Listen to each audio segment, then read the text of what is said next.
नमस्कार साथियों, आपका स्वागत है।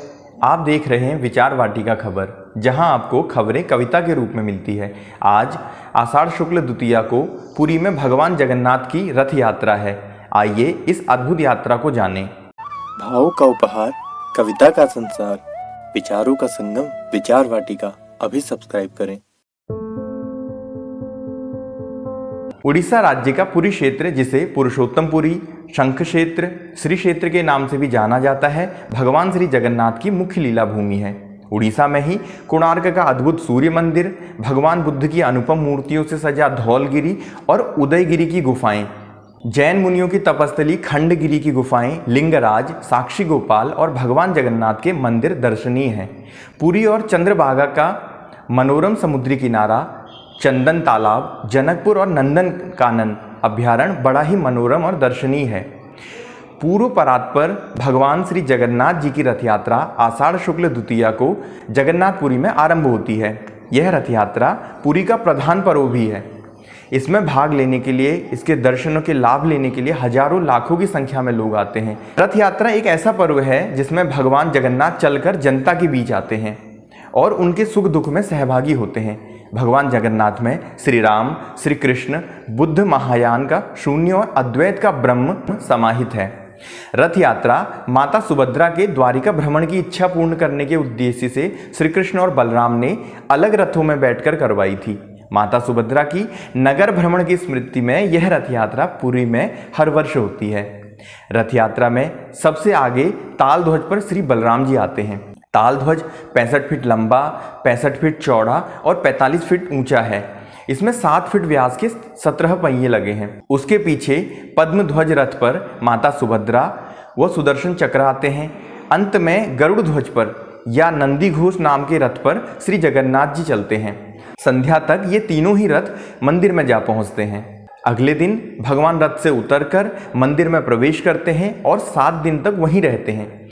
गुंडीचा मंदिर में इन 9 दिनों में श्री जगन्नाथ जी के दर्शन को आड़प दर्शन कहा जाता है। श्री जगन्नाथ जी के नारियल, लाई, गजामुंग और मालपुआ से बने प्रसाद को महाप्रसाद माना जाता है, जबकि अन्य तीर्थों के प्रसाद को सामान्यतः प्रसाद ही कहा जाता है।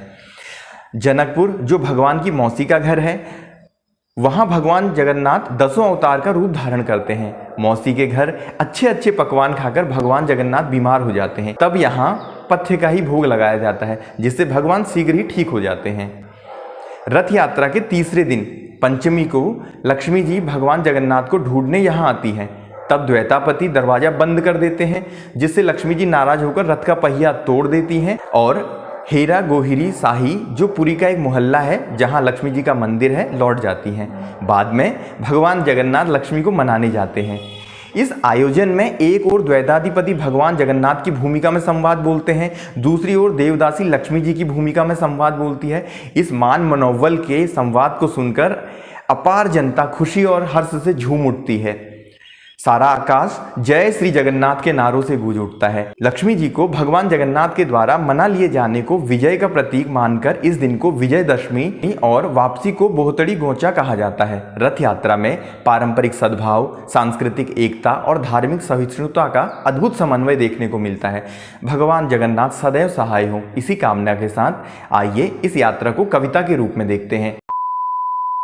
बलराम ताल ध्वज पद्म पे सुभद्रा चक्र नंदी या गरुड़ पर जगन्नाथ आते हैं। दिन भर चल कर पहुँचे गुंडीचा धाम, आपड़ दर्शन पाने भक्त जन आते हैं।